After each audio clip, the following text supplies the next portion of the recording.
Trying to climb solo definitely isn't easy, and it won't always be fun either, but it is totally possible. Hello everybody, my name is Nathan Ng, and today we're going to be talking about solo queuing and how you can have the most success with the worst teammates. Here at ProGuides, we know solo queuing can be really difficult, but with today's video, we're going to be giving you guys some advice on how to make the best of it and carry the games on your own. But before we do that though, it's time for our question of the day. Today's question being, according to you, what is the worst part about solo queuing? For me, definitely the most annoying thing is when people give up after a round or two. I've never been a big fan of the GG after pistol round heroes, but to me they are one of the most tilting things that you can come across. But what about you though? What do you think is the worst part of solo queue? When trying to climb solo, the most important thing is that you play for impact and not stats. A lot of players have a playstyle that has the main goal of getting a lot of kills, and with a good KD at that. But if you want to climb up to the rank of your dreams as fast as possible, you should give up on trying to have the best stats, and you should instead be focused on, winning the game. It is honestly quite scary to see how little players actually care about their impact, and how many players only really care about stats. But if you really want to climb, you should give up on always being the top fragger, you should always leave your ego behind, and instead focus on the real improvement and true impact. The number one thing that you want to start working on right now if you want to win and carry those games is that you need to drastically change up your playstyle and become a more impactful player. First, let's go over why getting more kills doesn't necessarily mean more impact or even that you're a better player. The best way to do that, of course, is giving an example. So here we go. Alright, let's say that your teammate one round decided to push B on T's side on Dust 2, and then you decided to lurk mid and try to kill the rotating CTs. Sure, if your teammates rush B and they could trade 2 for 2 onto the bomb site, leaving you the round at 3 for 3, you're likely gonna get at least 1, probably 2 kills on the rotating CTs. The CTs that are coming from either short or CT won't really expect you to be mid, and because of that, you'll be able to shoot them in the back for free. Afterwards, you stay alive and let your teammates deal with the final one. Maybe you're even feeling confident and even swinging to get the last kill. Actually really well played, man. You got 2 or 3 kills and you must be feeling pretty good. And guess what? You're gonna be the top fragger. Some rounds later, your teammates decide to go B again. Because it worked previously, you decided to do the same thing. You look around mid, and maybe this time of the round you switch it up slightly and they go to lower tunnels instead of top mid, but the idea is the same. This time, unfortunately, your teammates are less successful though, and they ultimately all get shut down, while only be able to kill a single CT. Regardless, you do your best to proceed and lurk around and manage to get 2 kills again. After all, the CTs didn't expect you to be there and completely away from your teammates. After you get those 2 kills though, you're already low on HP and your position is known. Besides, the bomb is down B side, so unfortunately you don't manage to clutch it out, and well, you're still top fragger. But wait a second. Because you're top fragger, you're the most important player on the team, right? Sure, on the round that you won, you did get 2 kills, maybe even 3, but was it really you that won the team that round? No, even though you may have contributed to it.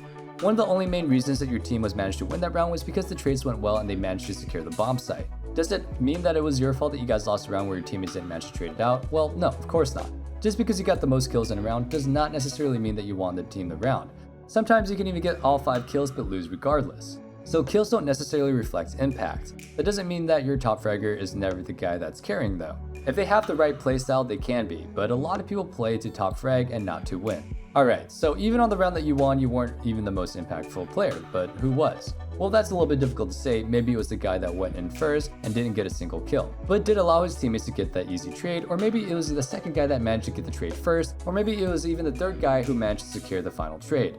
One thing for sure though is that it wasn't you, but instead one of the players that went in and truly fought for the round. If you are playing in solo queue and you want to carry every single game, your focus therefore should not be getting the highest amount of frags, but having the most impact. Sure, you can use those frags to complain to your friends about how you got 40 kills and then still lost the game afterwards, but I hate to break it to you, sometimes it's more likely that the one guy who only dropped 16 had more impact than you did.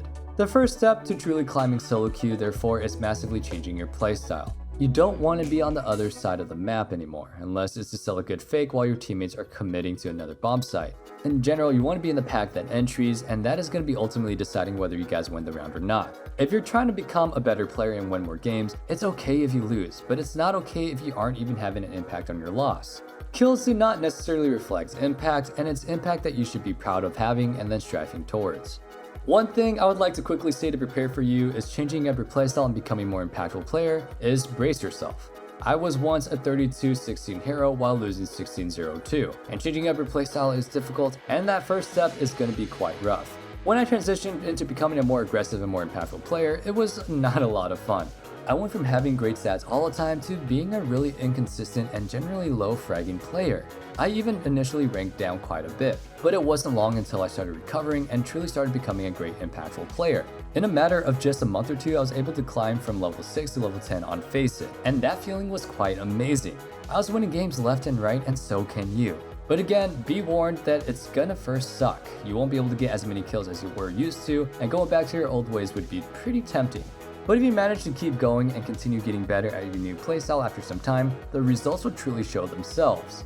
For me personally, it took a very long time before I realized I was struggling with this though, and I had to put thousands of hours into Counter-Strike, and I never realized how big of an issue my playstyle really was. The only way I managed to finally figure it out was due to me getting help from a coach. I was done feeling stuck in my rank, and I figured it was time that I had a much better player look at my game and tell me what I needed to improve upon.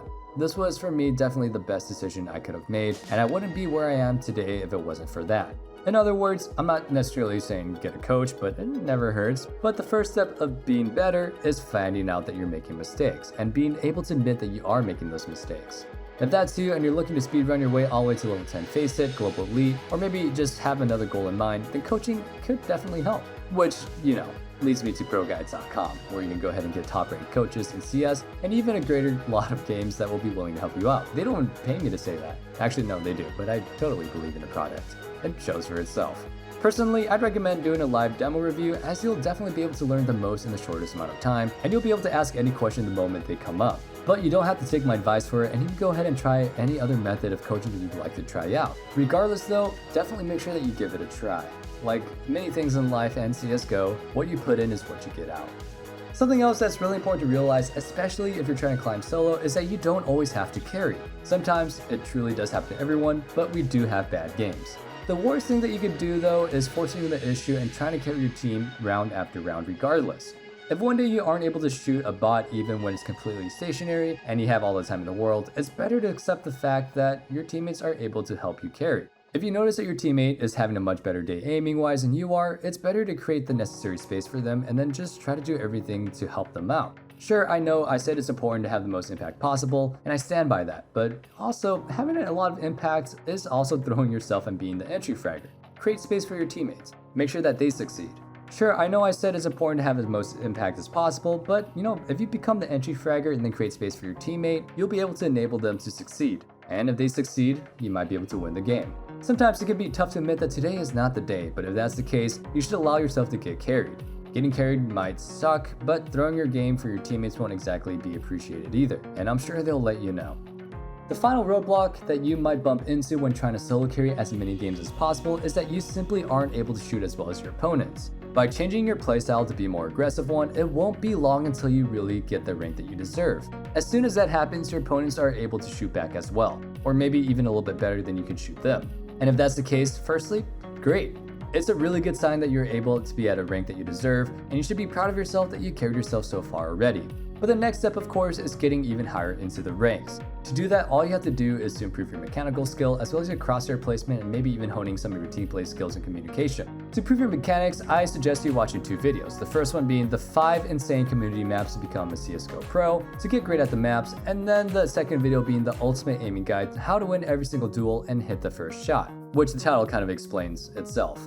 And with that all being said, I think we're going to be at the end of the video here. I hope you did really enjoy it, and if you did, make sure to like, comment, and subscribe, and also ring that notification bell to never miss another ProGuides video. Anyway, I hope you guys are staying safe, staying healthy, and have a wonderful day. Peace.